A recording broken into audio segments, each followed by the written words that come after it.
on what's going on with LIAT. I heard that the Barbados-based workers, they received a gift of $2,000 from the Mayor Motley administration.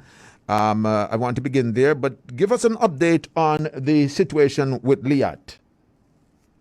Right. So our government extended an offer to cover up to 50% of the severance payments or staff liabilities associated with LIAT, recognizing that if the entity was to be placed into liquidation, that they will only get 5% of what is due to them. So our government's offer is 10 times more valuable than liquidating LIAT. As you know, this offer was made since last year, and recently we got a letter from the union, Antigua Workers Union, acting on behalf of the other unions and the employees, literally rejecting our offer. They're actually saying that the 50% should be a partial payment and that it should be made in cash.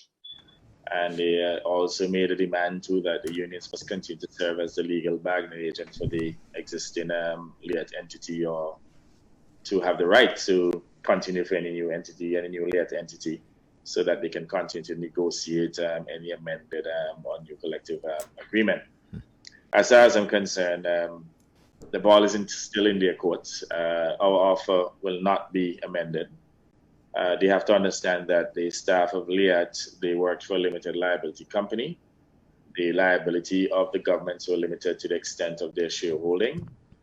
All of the governments within the region would have lost tens of millions of dollars. In the case of Antigua and Barbuda, based on the subsidies that Antigua and Barbuda would have extended to LIAT, the amount of borrowings that we undertook, I guarantee you that our government would have literally lost over $200 million in LIAT during over the several years that it is making losses. LIAT has no significant assets, only chattel assets.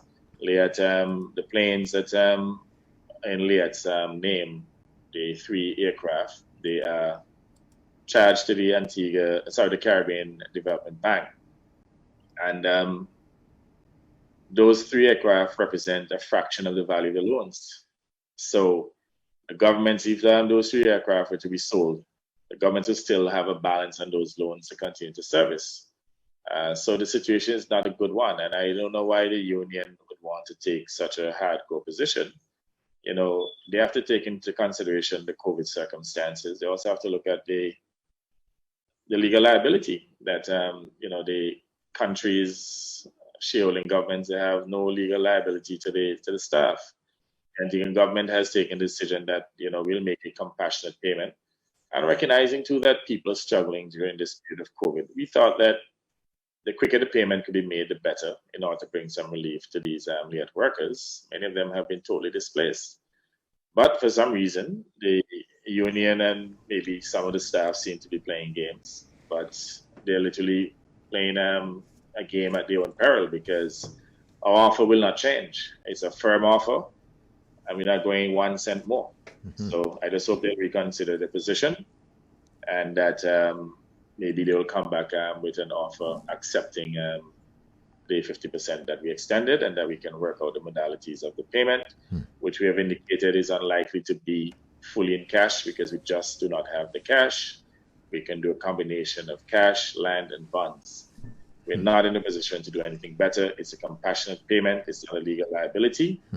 And if they want to continue to prejudice, you know, the yield to their staff, to their members, I should say rather, then I think they're doing the members a disservice. I mean, the union ought to provide some level of leadership to advise the former employees of LIAT, and even those who are still there, of the legal liabilities, or let's say the legal position insofar as staff liabilities are concerned.